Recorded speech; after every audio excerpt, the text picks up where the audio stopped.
Even with significant advances in understanding and treating cancer, the disease remains the second leading cause of death in the U.S., killing more than 500,000 Americans each year. Joining me with an update on cancer advancements in San Diego are my guests, Dr. Razel Kurzrock, Director of the Center for Personalized Therapy at Moores Cancer Center, and Dr. Maren Xavier, oncologist at Scripps Clinic in Hillcrest.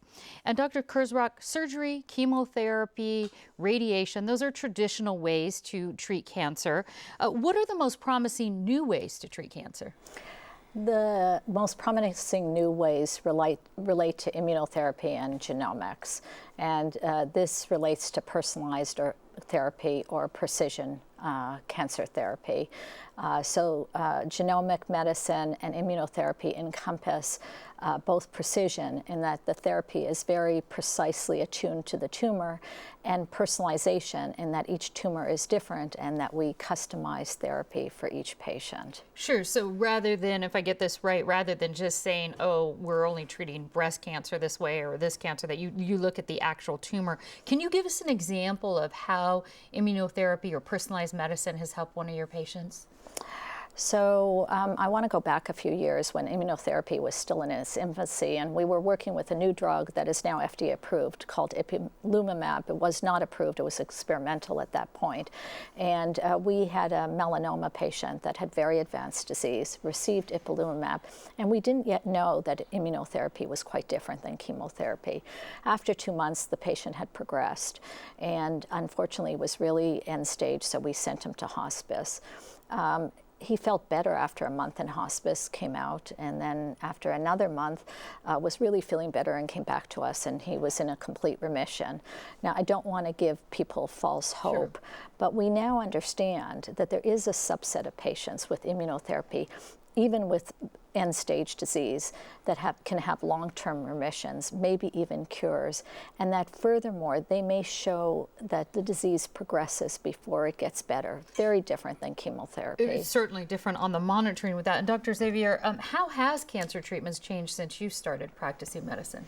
So what's interesting is that the series that airs tonight was written by Sid Mukherjee, who is a fellow, and I was a fellow, and so even since then, in the past 10 years since we were fellows, it's been so amazing, all these new tools we have. We have immunotherapy now, 3 at least agents that are on the shelf that we can prescribe for our patients. And then we have this whole other field, which is called targeted therapy. And I think that's really where we're on the verge of major, I'm convinced this is, once we learn how to properly implement using targeted therapy and testing for those targets, I truly believe this is going to be a new generation of cancer treatment. Sure. Let me follow up with this, though. So still 500,000 lives every year are lost to all forms of cancers combined. Why is it so hard to find a cure? Yes, we are very far from winning the war on cancer, and I think that it's very humbling to realize that although we've come so far, there's still so far to go.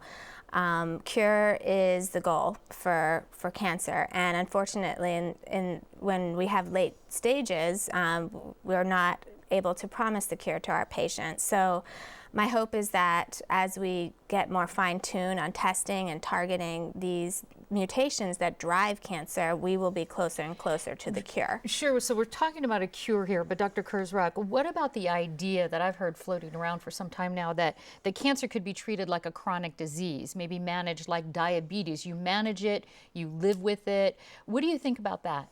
I think as a first step, as these therapies emerge, especially for patients with advanced metastatic disease, we're going to need to learn to live with it as a chronic disease and to keep on treating it. But there's also another way to think about it, and that's to bring some of these new therapies earlier in the course of the disease.